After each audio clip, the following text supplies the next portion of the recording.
The Lenovo Yoga 920 gets a handful of improvements and added features, including a pen-enabled display and 8th Gen Intel processors to make it one of the best premium 2-in-1s you can find. The Lenovo Yoga 920 keeps everything we liked about its predecessor, the 910, and fixes almost everything we didn't. To be fair, there wasn't much not to like about the premium 2-in-1, but the updated 920 tackles its few shortcomings while also throwing in Intel's latest 8th generation Core i series processors that actually do deliver better performance while keeping its battery life good and long.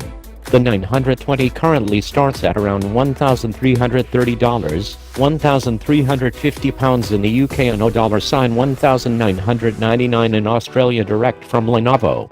My $1,300 system is available at Best Buy and includes Lenovo's Active Pen 2.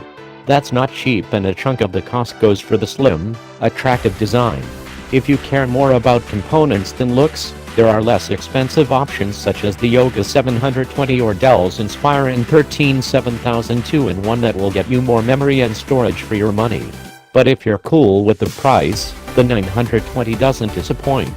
The Lenovo Yoga 920 improves on the company's premium 2-in-1 Ultra Portable by adding Active Pen support and Thunderbolt 3 USB-C ports, making a couple of design refinements and throwing in an 8th Gen Intel Core i series processor for better performance and a very long battery life.